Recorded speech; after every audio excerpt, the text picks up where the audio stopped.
하나님의 말씀 마태복음 8장 14절에서 17절입니다.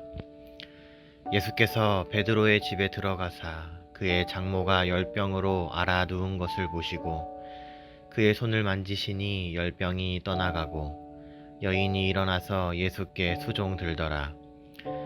저물매 사람들이 귀신 들린 자를 많이 데리고 예수께 오거늘 예수께서 말씀으로 귀신들을 쫓아내시고 병든 자들을 다 고치시니 이는 선지자 이사야를 통하여 하신 말씀에 우리의 연약한 것을 친히 담당하시고 병을 짊어지셨도다 함을 이루려 하심이더라.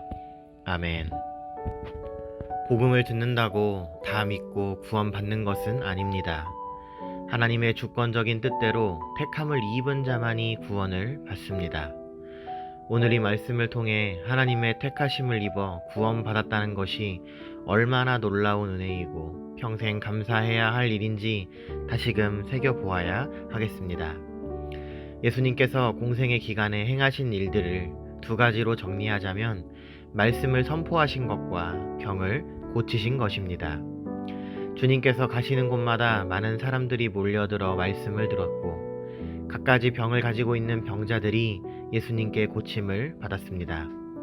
마태는 예수님이 많은 병자를 고치시고 귀신을 쫓아내시는 역사를 행하신 것이 선지자 이사야의 예언을 성취한 것이라고 설명합니다. 그 예언은 우리의 연약한 것을 친히 담당하시고 병을 짊어지셨도다 라는 그 예언입니다.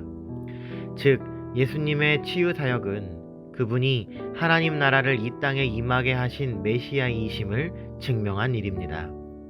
예수님은 베드로의 집에서 열병에 걸린 베드로의 장모를 고쳐주셨고 그곳에 찾아오는 많은 병자를 다 고치시고 귀신을 쫓아내주셨습니다. 예수님은 말씀과 함께 병 고침의 역사를 통해 모든 사람에게 구원의 초청을 하셨습니다. 우리에게 주어진 복음의 전도 사명은 예수님의 구원 초청 사역의 연장입니다.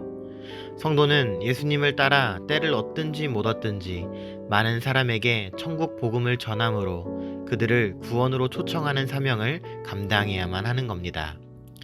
예수님의 치유를 많은 사람이 받았지만 그 중에 예수님이 메시아이심을 믿고 따르는 자는 극소수였습니다. 나병 환자 10명이 예수님께 치유를 받았지만 그중 한 사람만 예수님을 찾아와 하나님께 영광을 돌렸습니다. 예수님은 그 한 사람에게 내 믿음이 너를 구원하였느니라 라고 말씀을 하심으로 그의 구원을 선포하셨습니다. 네 가지 밭의 비유에서도 알 수 있듯이 복음의 씨가 모두에게 뿌려져도 구원의 열매를 맺는 자들은 극소수입니다.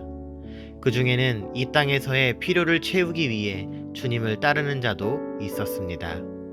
예수님을 향해 선생님이라고 부른 서기관과 같은 사람들이 그와 같은 부류입니다. 여우도 굴이 있고 공중의 새도 거처가 있으되 인자는 머리 둘 곳이 없다는 예수님의 대답은 서기관이 바라는 것과 주님께서 주시는 것이 다름을 말합니다. 따라서 성도는 결과에 연연해 하지 않고 복음의 씨를 뿌리는데 최선을 다해야만 하는 겁니다. 복음을 통해 청함을 받은 자가 많지만 그 중에 구원의 은혜에 동참하는 자는 택함을 받은 자 뿐입니다.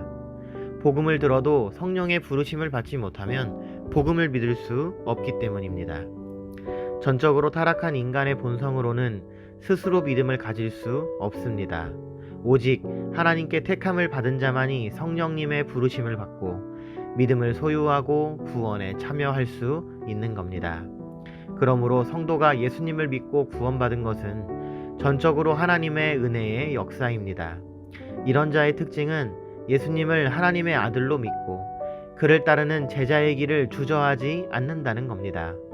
머리 둘 곳이 없는 길이라는 사실을 알고도 기꺼이 따르고 다들 중요하다고 이기는 일도 제쳐두고 먼저 예수님을 따르는 겁니다.